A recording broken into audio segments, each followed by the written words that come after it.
Welcome and good morning again to our annual awards program.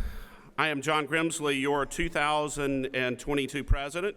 It's a pleasure to have you today, and we're excited about the program.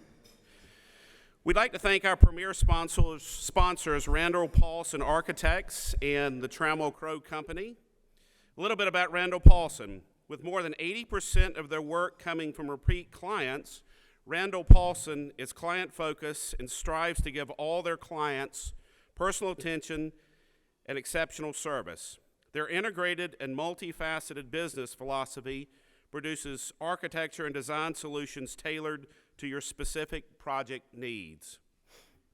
And the Trammell Crow Company, founded in 1948, Trammell Crow is one of the nation's oldest and leading global commercial real estate developers, serving users and investors in office, industrial, logistics, healthcare, life sciences, and mixed-use projects. They are also at the forefront of building sustainability projects and lead development. We'd also like to thank our event sponsors this morning, Altus Group, Metzler Real Estate, and Mid-South Roof Solutions. We could not have had a successful year without our 2022 headline sponsor, Majestic Realty Company, and our platinum sponsors, Brassfield and Gorey, Highwoods Properties, Nelson, Ryan, Troutman Pepper, and Truist. We count on our sponsors to guarantee the quality of programming that we are proud to bring to our members. Please consider sponsoring our events in 2023 by contacting Debbie Koenig or Ryan Hoyt, our VP of Sponsorship. Little housekeeping items. Table sales will open soon for our annual NAIOP night scheduled for February the 16th. We will have a fantastic evening of entertainment and networking at the St. Regis Hotel in Buckhead.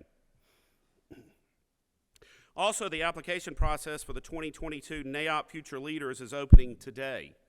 This is a fantastic program, so if you have a young professional who is interested in applying, please encourage them, pass along the notice, or have them call the NAIOP Georgia office. I'd like to take this opportunity to thank our 2022 Board of Directors. They have worked tirelessly to provide great programs and networking events for all of our members this year. I wanted to highlight our Diversity and Inclusion Summer Internship Program. It was a huge success, and thanks to Suzanne Markley and Greg Bowler, and thank you to our NAIOP member companies that provided internships for these college kids. This past October, this program won a Chapter Merit Award at our national meeting in Chicago. We're very proud of the program. I'd also like to add to that Debbie Koenig was awarded the Chapter Executive of the Year, and I want to thank her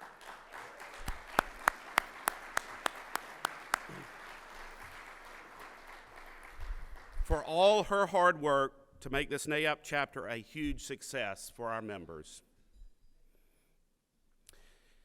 Would Debbie and all the 2022 board members please stand so we can give them a round of applause?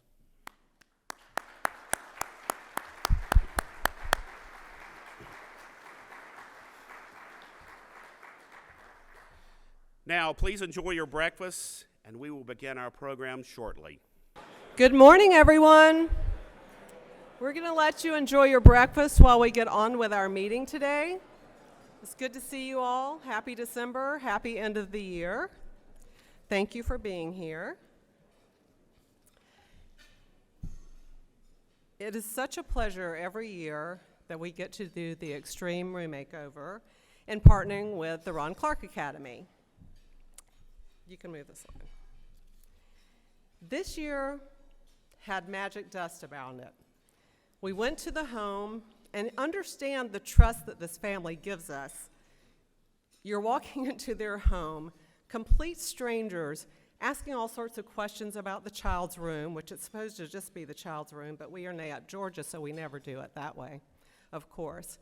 But they are leaving the house for several days while strangers come into their home to redo their child's room. Our first group, design group, and Mike Wells, head of philanthropy, went to the family's home to measure, to scope things out, to see what we could do for our student, Makai. And it was a very cold morning. So you learn things very quickly about families. First of all, they have 2 students at the Ron Clark Academy, which means they stay up until 1 o'clock at night helping them with their homework, I'm sure. Their oldest daughter was Student of the Year at Ron Clark Academy 2 years in a row and is now on scholarship at a boarding school and will probably get a scholarship to college. Makai is 11. But when we walked in that morning and it was really cold, there were space heaters everywhere.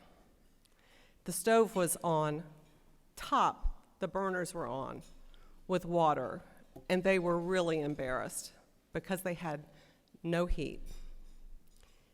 And they could not get their heat repaired. So Brian Kennedy with Occupied Renovations, Travis Vickers, Jennifer, Mike, you just take that into note and you start trying to ask questions about what their needs are. They had electrical cords everywhere because their electricity kept blinking. This is a family who owns their home, but it was built by somebody else and it was a little wonky.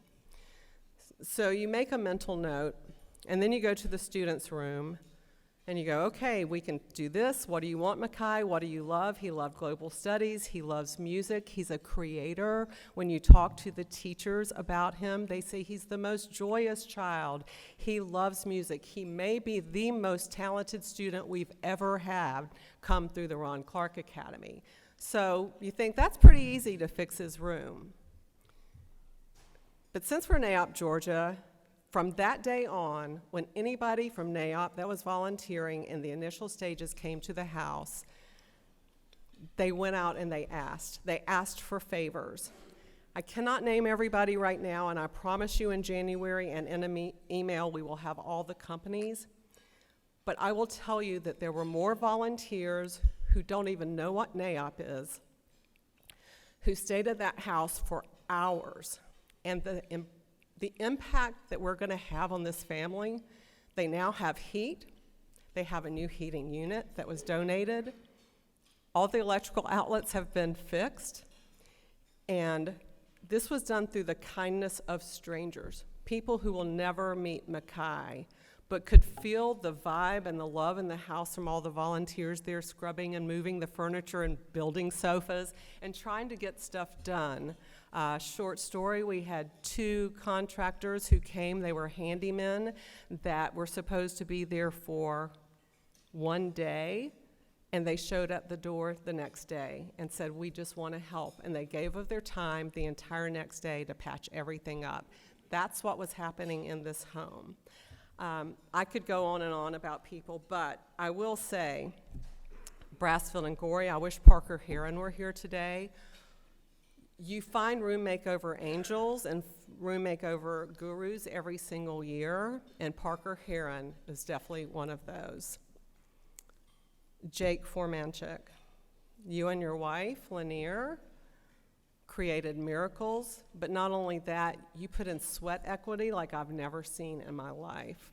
I could call out so many people, but the last one I will is Carson Sweet. Carson, you and Chris dug in. I didn't know you were going to do this. We just want to clean up the kitchen. They cleaned every single thing for that family who works so hard and doesn't really have time to do all that, and they turned it into a sparkling new place. The mother cried when she walked in the kitchen. Well, she cried everywhere, but she cried when she walked into the kitchen. So the impact you don't see, heat, air conditioning. I'll tell you one last thing. Makai did not have heat in his room. He hated his room. His essay said, I do not sleep in my room. I do not study in my room. I hate my room.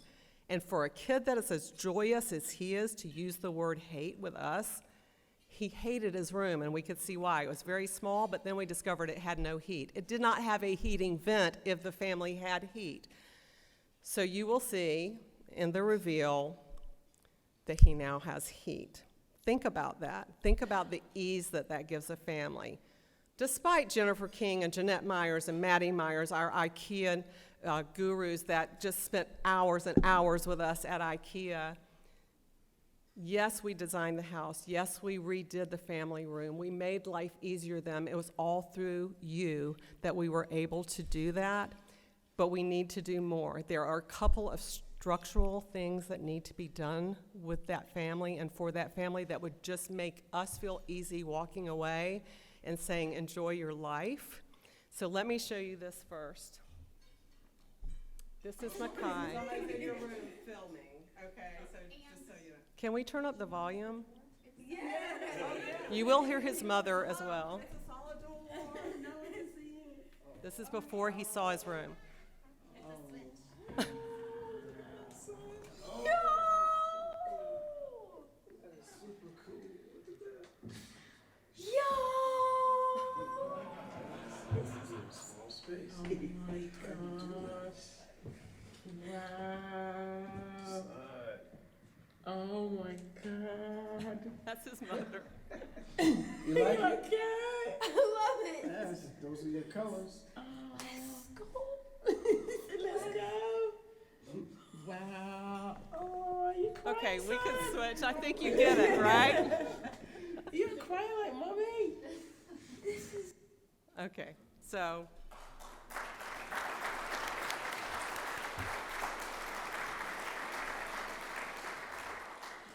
There's his family, minus Naima, who went to the Ron Clark Academy, as I said. We got a letter from the mother this long, but one of the things she said that just went to all of our hearts, Makai has not stopped singing, dancing, whistling, jumping around the new kitchen, the new family room. In his room, we cannot get him out of his room. He finally slept in his room. He studied in his room. He is so proud and he is so happy. So here's part of the crew that helped us. That might be a fourth of how many people were at that house.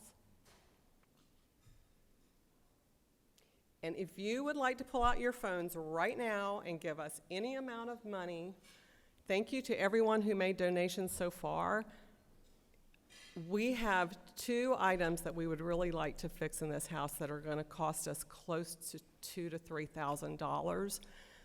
But we won't do it if we don't get donations. That's fine. We'll find, somebody else will maybe help them, but we would like to do it. We would like to finalize what we went in there and left them with, which was comfort, peace, heat, cleanliness, which they were not dirty people. They just didn't have time and didn't realize how their space could look, and peace of mind to be together and to enjoy their life, still study hard and still work. And so we would like to finalize that for them. So thank you all very much. And I left somebody out. Henderson and McKinney's were the electricians and the heating people. BJ Gunner bought them a new stove. I mentioned Occupied Renovations. Thank you for being there for so long. And Brassville and Gorey, I can't thank you enough. There are many more people, as I said, that need to be thanked. Kimley Horn provided a laptop. I mean, it's just amazing. Now, on to the program. It's time for us to start the awards. John? What you all came here for, or maybe you came for that video. I can't think of a better way to start the holidays than with a video like that. You ready? Yes. We would like to thank Ryan Hoyt, our VP of Special Events, for his wonderful job working with the awards committee on vetting the nominations for the awards this year. I'm sorry work called him away today, so I've got the pleasure of handing out the awards. So let's get started with this part of the program. Our first award, Associate Firm of the Year. The criteria is on the screen. This company has been part of NAIOP, of the NAIOP community, with active memberships for over 20 years. And this year, they proudly celebrated 40 years of service to the AEC industry and their clients. Their staff of professional engineers, registered landscape architects, and support staff closely collaborate to create site designs ranging from conceptual master plans and schematics to full site construction documents. Their focus is on practical and effective solutions to lower the environment impact of attractive and sustainable design. Some of their most recent projects include the Star Metals office, 1105 West Peachtree, Project Rocket, Fort McPherson redevelopment, and the Buford Commerce Center. It is my pleasure to give the Associate Firm of the Year award to Aberle and Associates.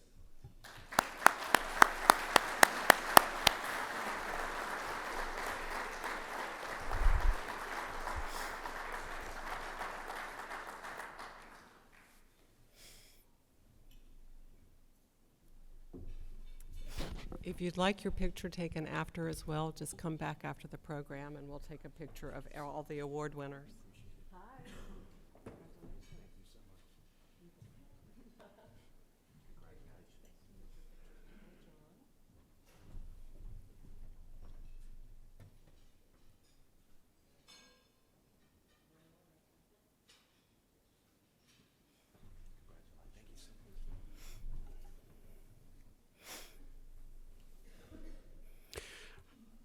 Our Industrial Development of the Year and the criteria is also on the screen. This year's recipient had a development that delivered a mission-critical logistics facility consolidation of 3 bulk DCs in Atlanta into one mega bulk logistics facility in the I-85 South Corridor to service the southeastern U.S. This project is situated on the former Orchard Hills Golf Course in Coweta County. The addition of an adjoining tract to meet the requirement for nearly 1.4 million square feet with 700-plus trailer parking spaces added complexity to the project, as the adjoining tract required wetlands and stream mitigation. The building was delivered in 9 months after vertical permit received, meeting the client's tight timeline. The economic impact for Coweta County is an investment exceeding $80 million, a redevelopment of a bankrupt golf course, extension of Campus Parkway to connect through to the north campus of West Georgia Technical College, the Noonan campus, and the expansion of Highway 16. It is my pleasure to give the Industrial Deal of the Year award to Prologis for Project Rebound.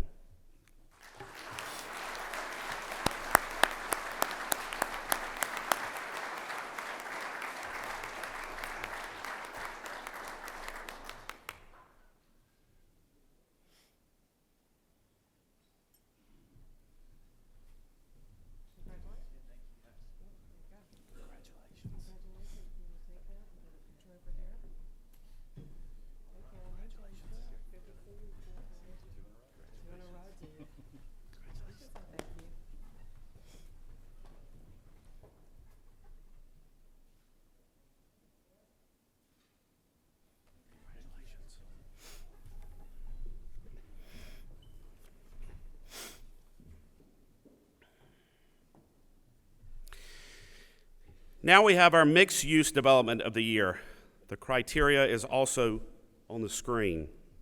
This redevelopment is more than 80 years in the making and is an 80-acre adaptive mixed-use development located in Underwood Hills, comprising the heart of Atlanta's Upper West Side.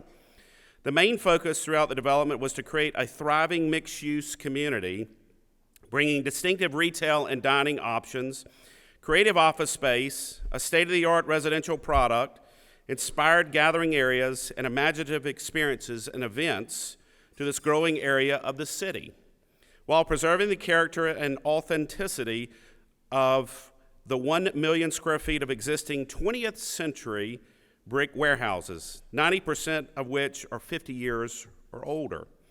At full build-out, the project will more than double its density to include approximately 500,000 square feet of retail and entertainment options, 600,000 square feet of office space, 500 residences, 200 hotel rooms, and 13 acres of green space. At 80 acres, this is the largest industrial adaptive redevelopment project underway in Atlanta, and the largest redevelopment by land use in the city of Atlanta. It is my pleasure to give the Mixed Use Development of the Year award to Selig Enterprises for the works.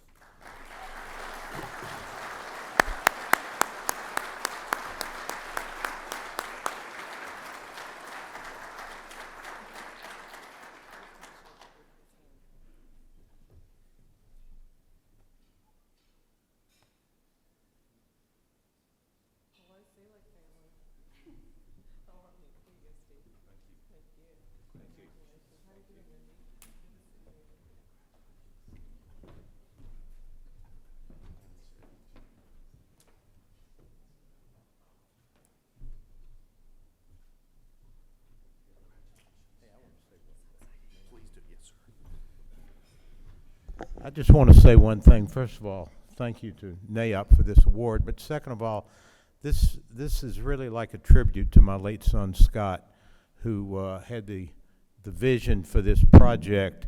But in addition, I did not know that we were honoring Ron Clark Academy, because many years ago, Scott was in Leadership Atlanta, and he was in the same cabin as Ron Clark, and they became best friends. And so Scott got involved with the Ron Clark Academy.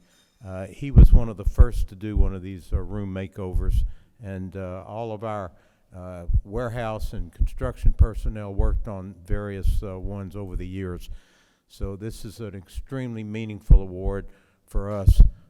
Scott had the vision for this project. We have 11 people over here. It takes a village to build a village, and those people over there really are responsible. So thank you for this award.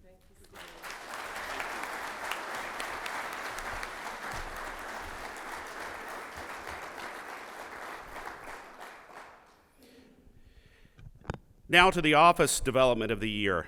The criteria are also on the screen. This Class A office tower opened in Midtown Atlanta in July of 2022 and is located at 1331 Spring Street, which provides accessibility via 4 points of ingress and egress.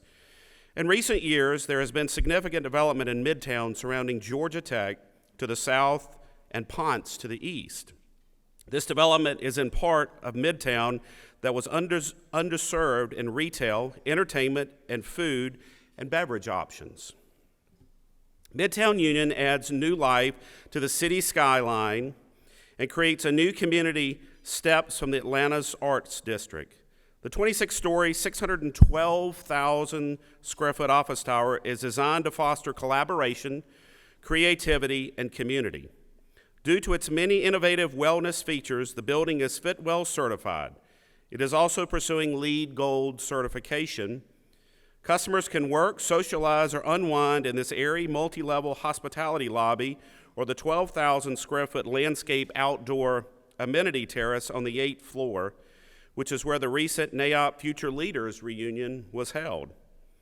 It is my pleasure to give the Office Deal of the Year to Granite Properties from Midtown Union.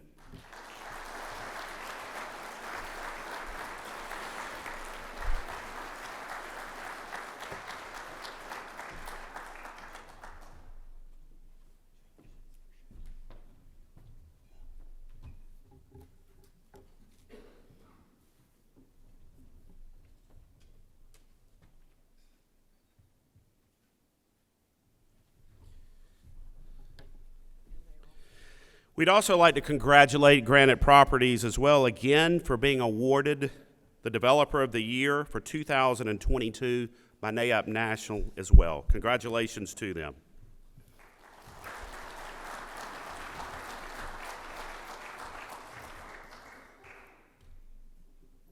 It's my honor to give the Rising Star Award. We had so many applications and submissions and nominations for the Rising Star Award this year. All of them stood out. However, this person stood out above the rest. When talking to people that he works for, this is how they describe him. He is first and foremost a person of the highest character and integrity. He is conscientious with a strong work ethic, demands excellence of himself and his work product. He's really fun to work with, too. Very smart with a strong work ethic, thoughtful, considerate of others, often placing their needs in front of his own. A team player, a leader, willing to take initiative and run point, holding others accountable along the way. High character, always wanting to do right by others, including colleagues, partners, and competitors. Generous with his time in serving the community. And we know this because this person has also given many hours of his time as a leader in our organization. He is a critical team member involved in almost every aspect of Regent project, who always puts the team before himself.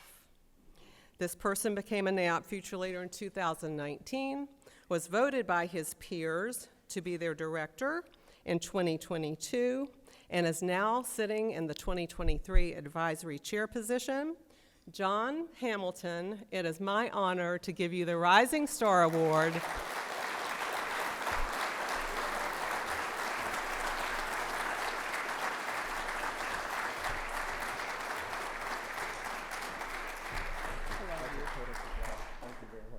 Stand here a minute. So it's actually a miracle that John's here this morning. John has organized so much after Christine Curry had 2 years of pandemic NAIOP Future Leaders and managed to keep it going. But John has a 1-month-old at home. So all of us were biting our nails that he would actually get here this morning. John, well-deserved. Congratulations, and thank you for everything. Thank you very much. Absolutely. Oh, okay.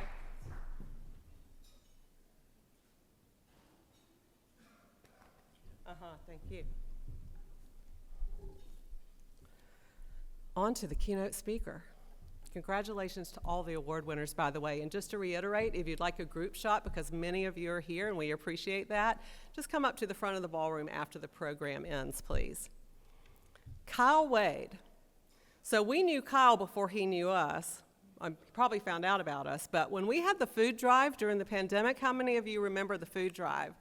5 locations, t-shirts, banners, donations, and tons of food.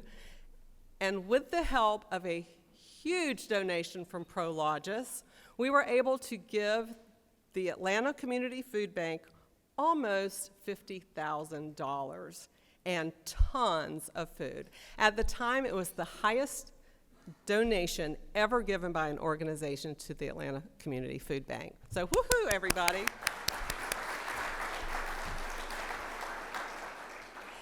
As president and CEO of the Atlanta Community Food Bank, do you say that all the time, or do you just go AFCB? I will say it all the time. Kyle oversees the distribution of nearly 75 million pounds of food and grocery products each year through a network of 700 local and regional partner nonprofit organizations. Kyle served for 3 years as the food bank's vice president of partner operations, leading the organization to a many record-breaking years of food distribution. Kyle is also a graduate of Harvard. But without further ado, I'm going to have Kyle Wade, director of the Atlanta Community Food Bank, come and tell us about community, about the needs of Georgia, and we are so happy to finally meet you in person.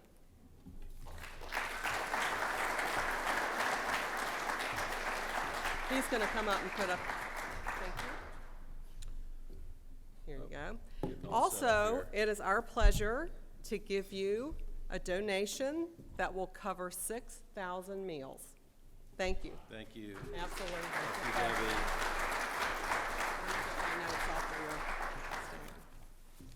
All right. Thank you, Debbie. Good morning. It's great to be with all of you this morning. I get asked pretty regularly to come visit with groups like I am today. And I try my best to show up and do a great job at all of those things, but I have to confess this morning I'm feeling particularly moved I wasn't expecting that. Coming to a meeting, a trade association meeting of commercial real estate developers, I wasn't expecting to be moved in the way that I feel right now, but there are a number of reasons for that. Certainly the story that we heard about the family you all are helping from the Ron Clark Academy, that's a powerful story. I'm really proud and grateful for what you all are doing for that family. Steve's reflection about Scott and his story, that's certainly impactful. And then, but beyond that, when you all were going through the sponsors of today's conference, so Randall Paulson helped build they were the architect that designed our facility that I'll talk about a little bit later. And Michael Randall passed away, as many of you know, Michael very well. He passed away about a month and a half after we moved into the new building that he and his team designed for us. And we have a tree right outside the building with a plaque remembering Michael and for all the stuff that he did to help us and to help the community. He was a dedicated community servant beyond his great work as an architect. And then in addition to that, another key partner for us in that project was the Trammell Crow Company. And it was really moving to me today to bump into Drew Frederick, who was the project lead on that project. And in the midst of that project, he and his family experienced a really profound tragedy. And so it reminded me of just how much people give to the food bank, not because certainly not because of me or our team, but because deep down, people are good, and they just want to help build a better community. And just that is something that I'm feeling and experiencing right now, the recognition of that, the gratitude for that, in a way that I was not expecting. So I just wanted to say that up front. And so much about the examples that I just talked about is at the heart of who the food bank is.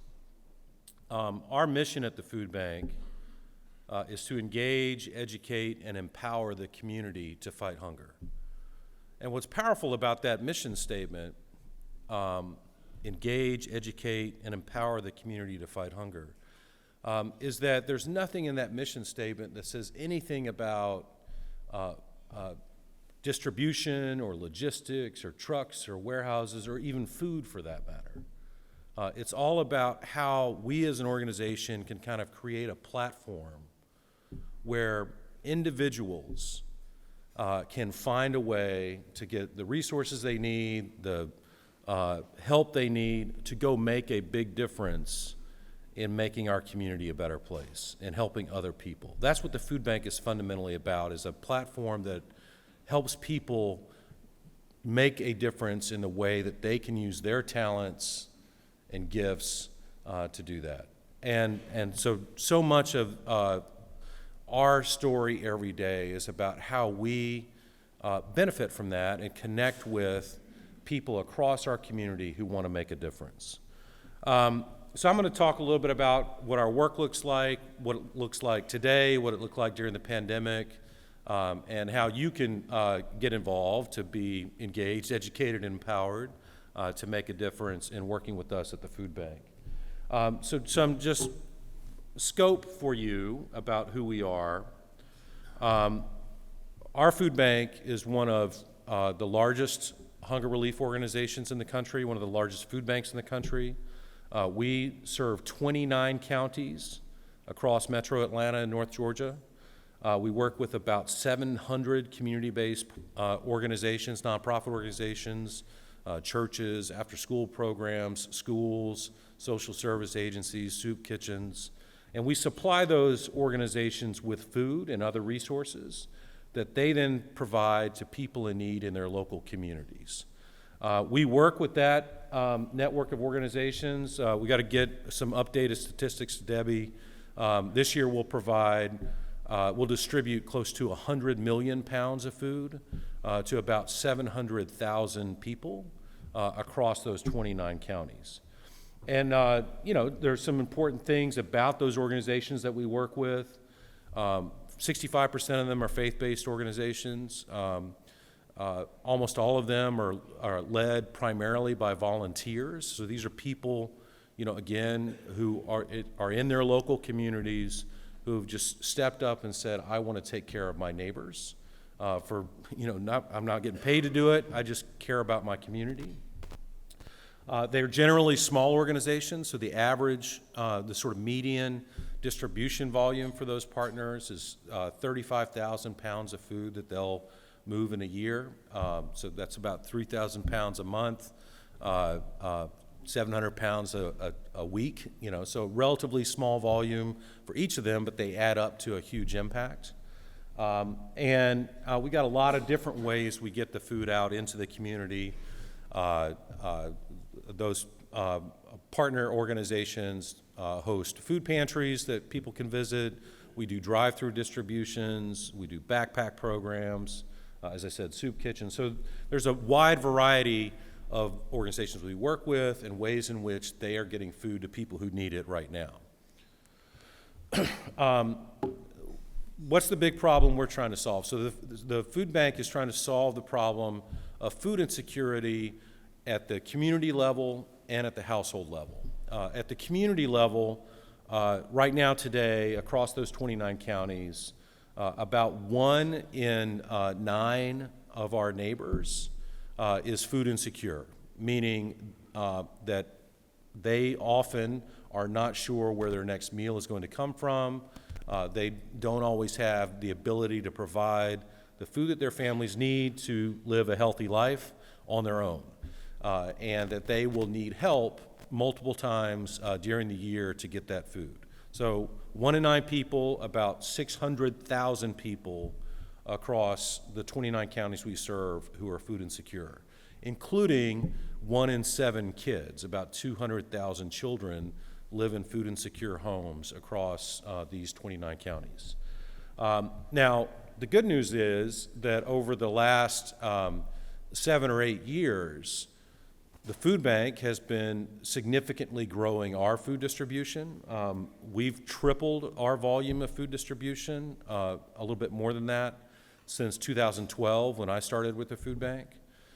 So we've really increased our volume, and at the same time, we are seeing through our efforts and other efforts the level of food insecurity decline across our community.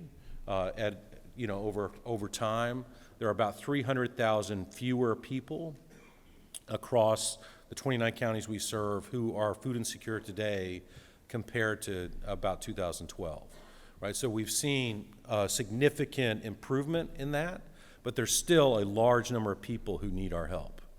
And at the household level, what this looks like, and if you think about the family you all are helping, or the families that you have helped through the Ron Clark Academy Partnership, these are folks for whom they have problems with their utilities. They have problems with, at the heart of those problems is an economic problem. They don't have all the financial resources they need to solve some of those issues that we heard about with the family that you all are serving. They have to make choices about, am I going to buy food or am I going to deal with some of these other issues?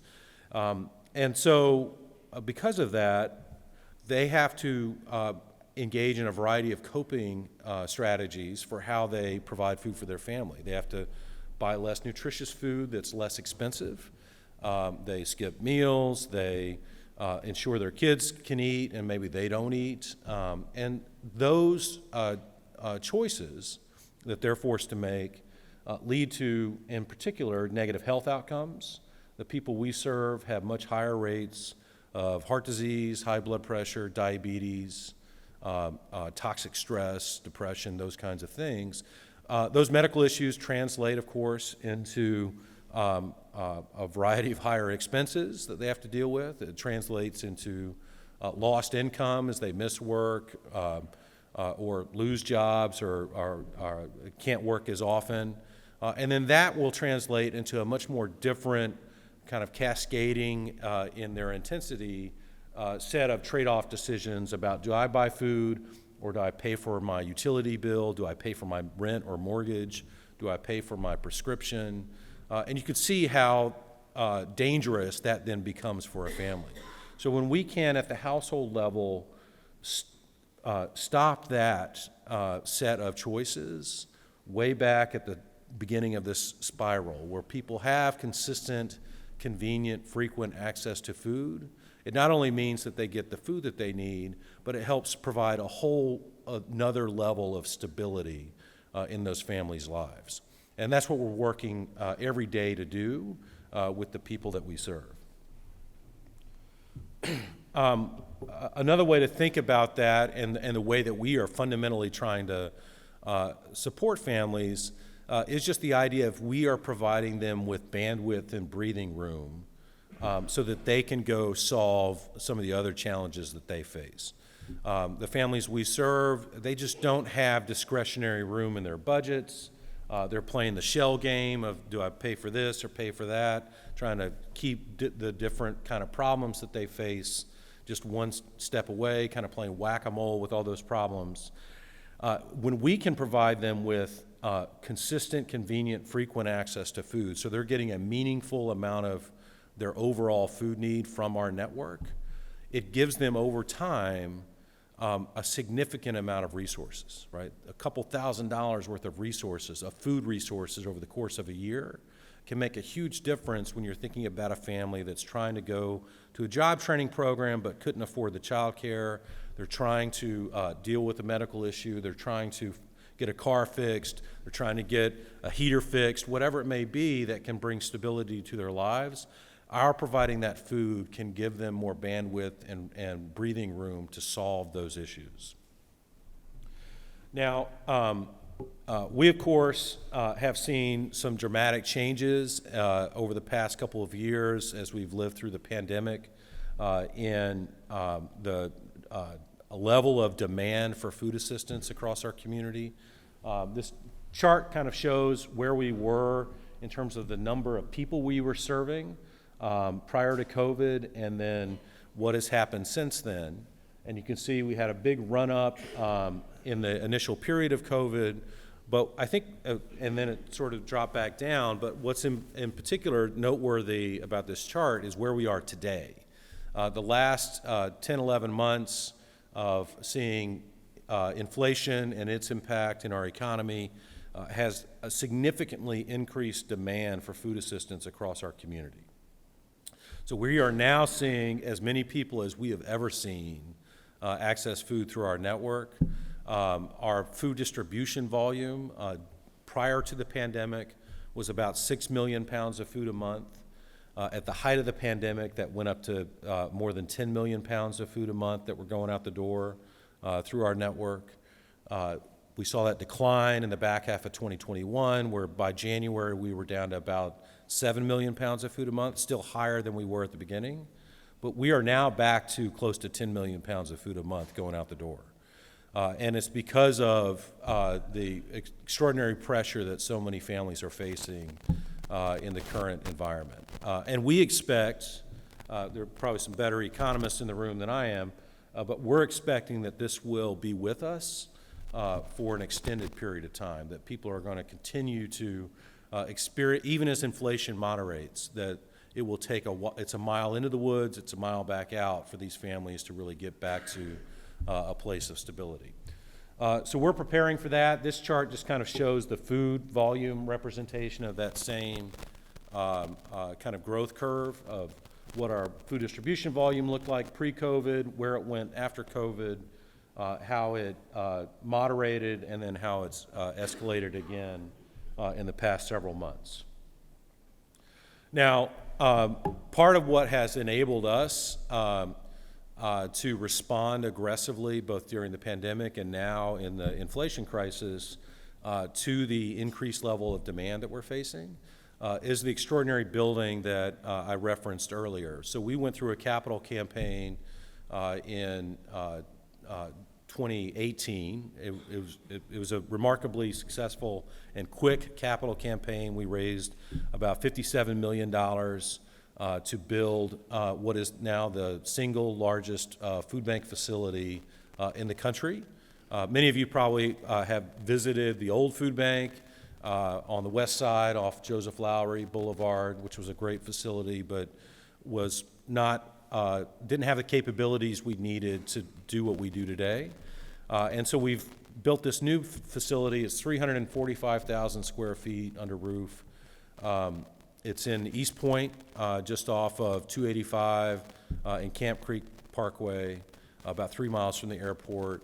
The facility has 75,000 square feet of freezer cooler space. An important thing that a lot of people don't know about the food bank is the kind of food we now distribute. I think many people think, oh, food bank distributes canned goods and boxed goods, primarily non-perishable items, and we certainly distribute a lot of that. But right now, 52% of what we distribute is either fresh or frozen, including about 25 million pounds of produce that we will distribute this year.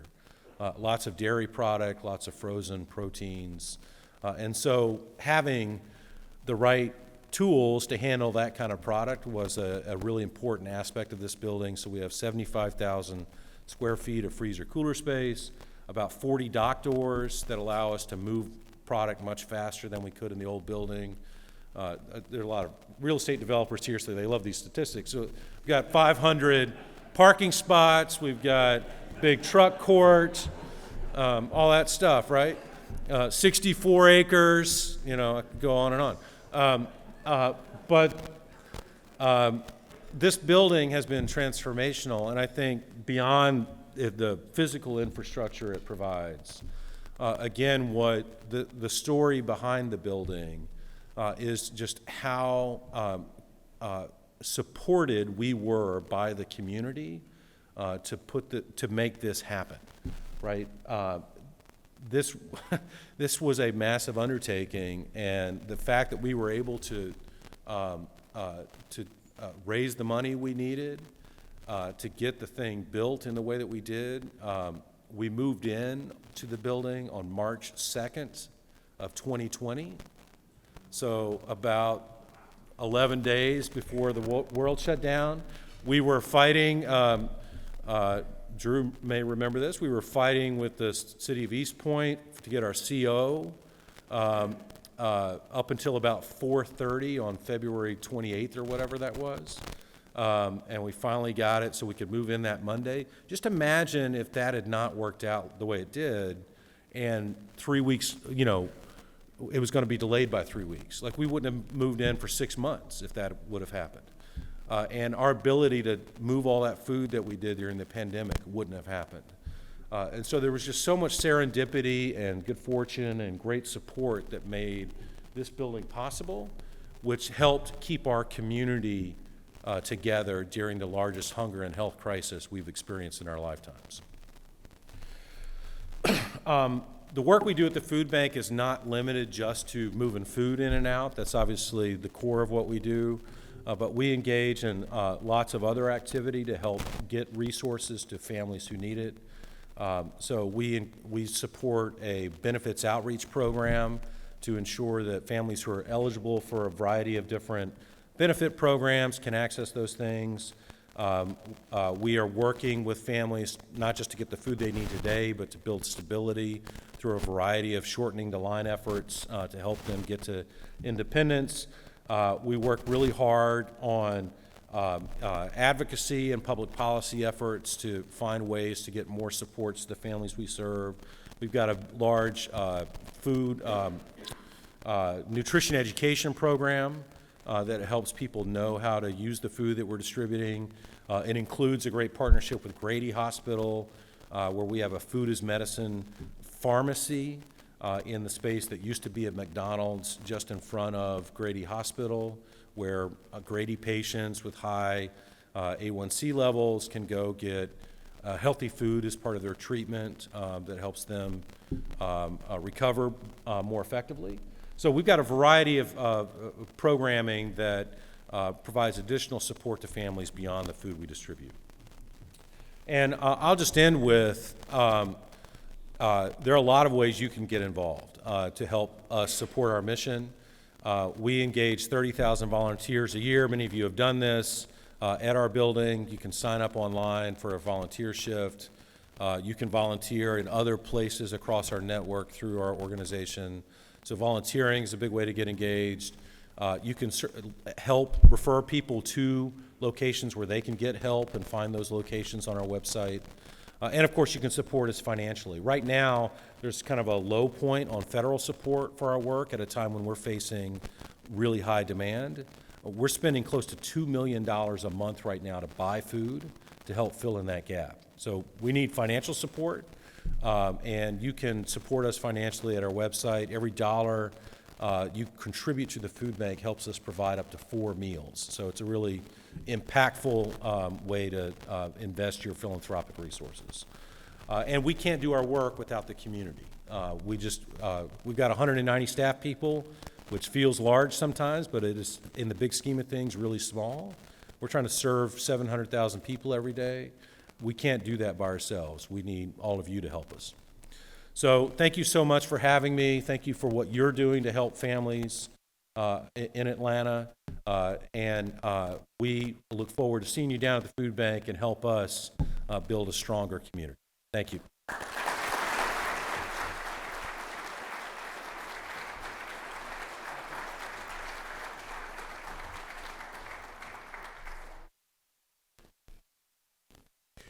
Thank you, Kyle. We appreciate you being with us today, and we appreciate everything you do for our community.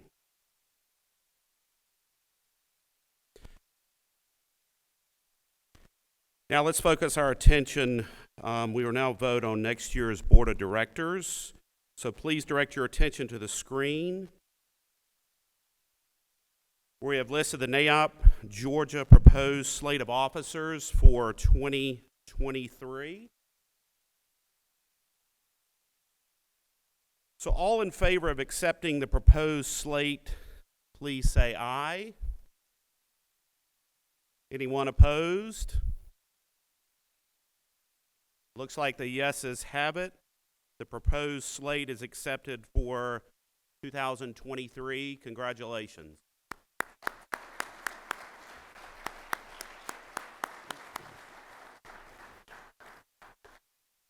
It is now my pleasure to introduce your 2023 president, Suzanne Markley.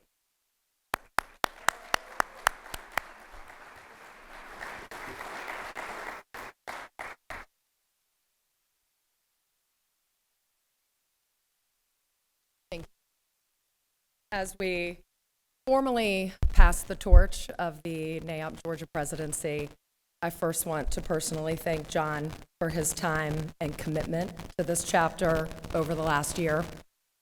It is no small task, and you have made it look so effortless that I am certain I have absolutely no idea what is in store for me this year.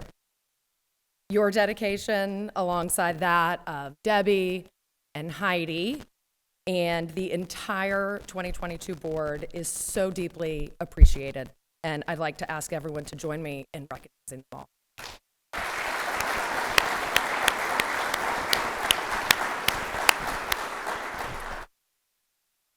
For those of you that I have not had the privilege of meeting, my name is Suzanne Markley. I'm a principal with Ryan in our commercial property tax group. I have a fairly long history with NAIOP Georgia, dating back to my participation in the school challenge in 2008. I was a NAIOP future leader in the class of 2010. I served on the NFL executive board in 2011. And a number of years ago, I received a call from Jeanette Myers asking me to join the board of directors, where I have since served as the VP of Diversity. It is not lost on me the many real estate icons that have stood on this stage before me. I am humbled, honored, and also very excited to lead this amazingly engaged chapter in 2020. It's already setting up to be an interesting year. No one can hide from the headlines, and uncertainty abounds. But the one thing of which I am certain is that the people in this room and in this chapter and in this amazing city that we're all lucky enough to call home will continue to lead with innovation and resourcefulness, and will stand unintimidated in the face of whatever challenges 2023 brings our way. As you all likely know, the NAIOP Georgia Board is entirely comprised of volunteers. Elizabeth Andrew famously said that volunteers do not necessarily have the time. They just have heart. And I know firsthand how little time this very busy board has, and so I do deeply appreciate heart. I sincerely look forward to serving alongside all of you next year, and I'm going to formally introduce our 2023 board. If you'll stand when your name is called, and we'll hold applause till the end for time. Our President-elect and VP of Communications, Jennifer Kuntz. Our Secretary is Emily Cannon. She can't be here with us today. Our VP of Education is Greg Bowler. Our VP of Governmental Affairs is Annie Baxter. Our VP of Membership and Diversity is Ryan Woods. Welcome to the board, Ryan. Our VP of Philanthropy is Brandon Houston. Our Philanthropy Advisor is Mike Wells. Our VP of Programs is Justin Parsonette. I don't think he's here today either. VP of Special Events is Amy Curry. VP of Sponsorships, Ryan Hoyt has taken on for this year. And our NFL and Developing Leaders Advisory Chair is John Hamilton. Thank you, guys. Look forward to this year.